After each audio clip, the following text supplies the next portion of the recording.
Hello guys, welcome to our IGNOU galaxy YouTube channel. तो guys हमारा जो 14 सीरीज चल रहा है, इग्नो ने नया कोर्सेज निकाले उसके बारे में। कल हमने देखा था होम साइंस के बारे में देखा था दोस्तों, कम्युनिटी डेवलपमेंट के ऊपर। आज ये दूसरा लेक्चर है हमारा, master of science chemistry from IGNOU. IGNOU से हम मास्टर ऑफ साइंस कैसे कर सकते हैं केमिस्ट्री का, इग्नो से। ये दोस्तों, ये दूसरा हमारा टॉपिक है, 14 में से दूसरा टॉपिक है दोस्तों। तो दोस्तों शुरू करते हैं। हमारा आज का एजेंडा रहेगा इंट्रोडक्शन, एलिजिबिलिटी क्राइटेरिया क्या है ना, फीस स्ट्रक्चर और करियर अपॉर्चुनिटीज। हम एमएससी केमिस्ट्री में इन तीनों की चीजों के बारे में देखेंगे दोस्तों। इंट्रोडक्शन क्या देखेंगे दोस्तों, ये है कि आप बीएससी अगर अपना ग्रेजुएशन केमिस्ट्री में की हो, बीएससी प्लेन केमिस्ट्री की हो, तो आपका एक सुनहरा मौका है कि आप इग्नो से एमएससी केमिस्ट्री कर सकते हो दोस्तों। इसमें आपको क्या दिएगा, strong foundation in fundamental and advance chemistry. आपकी नॉलेज क्या है जो और एडवांस हो जाएगी, आपकी स्किल और एडवांस हो जाएगी जब ये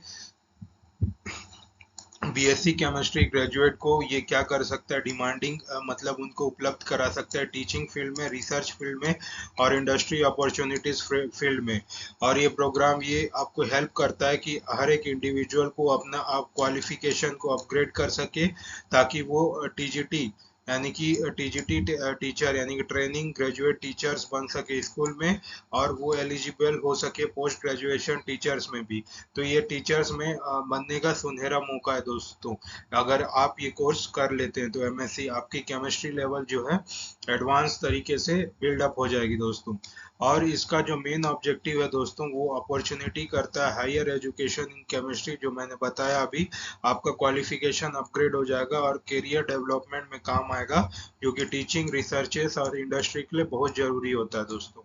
ये हाँ ठीक है दोस्तों, आपके लिए जो बीएससी प्लेन केमिस्ट्री की हैं, वो उनके लिए ये कोर्स करना उनके लिए सुनहरा मौका है दोस्तों, इग्नो की तरफ से। तो दोस्तों आगे बढ़ते हैं। एलिजिबिलिटी क्राइटेरिया क्या रहेगा दोस्तों, इसमें बताया जा रहा है कि एलिजिबिलिटी क्राइटेरिया आपको बीएससी करना पड़ेगा डिग्री में केमिस्ट्री, कोई से भी रिकॉग्नाइज्ड यूनिवर्सिटी से। जो रिकॉग्नाइज्ड यूनिवर्सिटी है वही आपका एप्लीकेबल है दोस्तों। और ग्रेजुएट जो कि बीएससी का डिग्री है ना, फ्रॉम ए रिकॉग्नाइज्ड यूनिवर्सिटी, वो भी एलिजिबल है। लेकिन उसमें केमिस्ट्री एक सब्जेक्ट होना चाहिए दोस्तों, जो कि इक्वल वेटेज का होगा। साइंस के 3 सब्जेक्ट में से एक केमिस्ट्री होना चाहिए दोस्तों, ठीक है। तो 2 आपके एलिजिबिलिटी क्राइटेरिया हो गए, है ना, ये होना चाहिए। या फिर आपको बीएससी डिग्री में से कोई भी ओपन यूनिवर्सिटी से आप ग्रेजुएट हो, वो भी एलिजिबल है। लेकिन आपका मिनिमम जो है 20 credit of the chemistry courses होना चाहिए। यानी कि दोस्तों आपका क्या है, 20 क्रेडिट पॉइंट होना चाहिए केमिस्ट्री के कोर्सेस में, अगर इसको अवेल करते हो।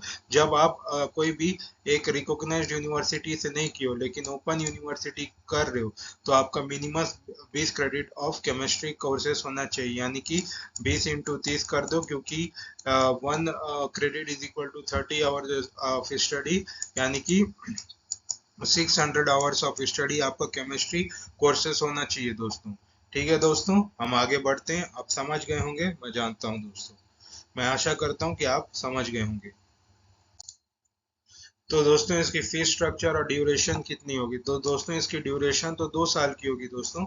और इसमें जो फीस स्ट्रक्चर है 20,000 रुपीज होगी दोस्तों। इसकी सालाना फीस होगी, और उसके बाद रजिस्ट्रेशन, डेवलपमेंट फीस, जो भी आपको लगता है एक्स्ट्रा वो लगेगा दोस्तों। दो साल की होगी, और 1 साल की फीस 2,200 है दोस्तों।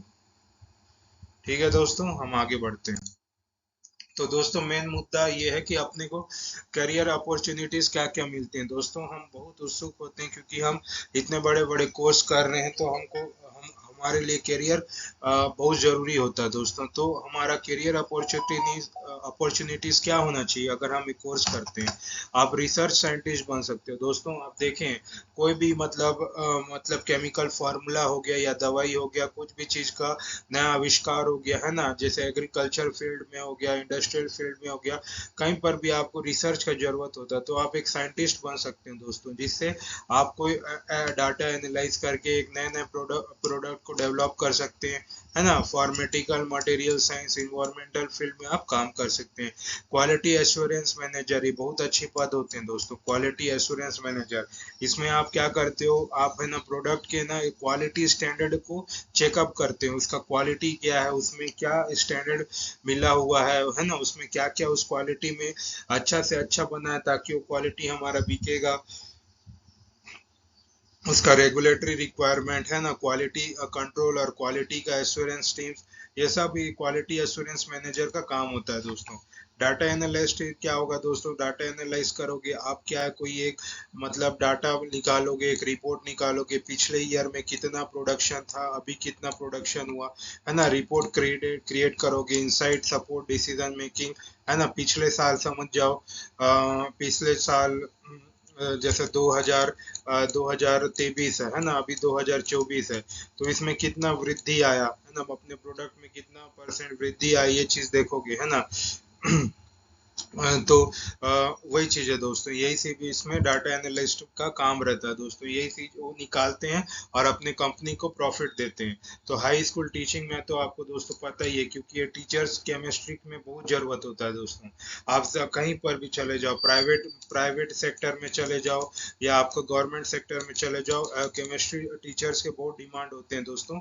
आप पीजीटी टीजीटी टीचर दोनों बन सकते हैं दोस्तों, आप अपने लेसन प्लान करके स्टूडेंट को पढ़ा सकते हैं दोस्तों हाई स्कूल टीचिंग में। टॉक्सियोलॉजिस्ट में आप क्या कर सकते हैं, टॉक्सियोलॉजिस्ट में क्या केमिकल्स के बारे में आप पढ़ सकते हैं, हर ऑर्गेनिज्म के केमिकल्स के बारे में पढ़ सकते हैं, उनके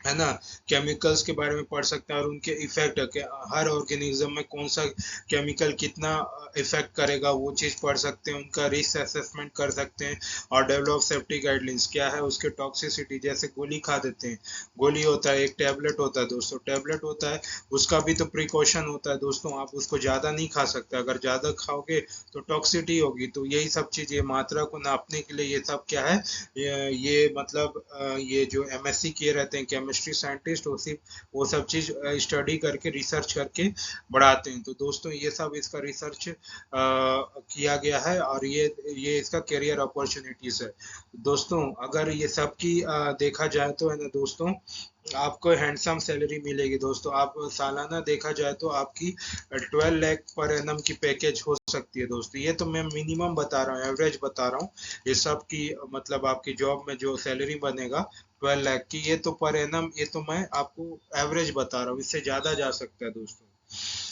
ठीक है दोस्तों, आगे बढ़ते हैं। तो थैंक यू दोस्तों, आशा करता हूँ कि आपको ये वीडियोस अच्छा लगा होगा। अगर आपको ये वीडियोस अच्छा लगा होगा, प्लीज हमारे चैनल को लाइक एंड सब्सक्राइब कीजिए दोस्तों। ऐसी इग्नो गैलेक्सी से जुड़े रहें दोस्तों, ऐसे नए नए अपडेट आएंगे। अभी जितने भी नए कोर्सेस आए हैं उस सभी कोर्सेज को मैं कवर करने वाला हूं, तो प्लीज आप इससे जुड़े रहिए। और दोस्तों अगर आपको इग्नो से रिलेटेड कोई भी हैंड रिटन असाइनमेंट या सोल्व पीडीएफ की आपको जरूरत होगी तो प्लीज इस नंबर पे आप व्हाट्सएप कीजिए और अपने कोर्सेज के अकॉर्डिंग जो भी असाइनमेंट है उसका अवेल कीजिए दोस्तों। थैंक यू दोस्तों, मैं आपसे अलविदा लूंगा, कल फिर मिलेंगे। थैंक यू, धन्यवाद, जय हिंद दोस्तों।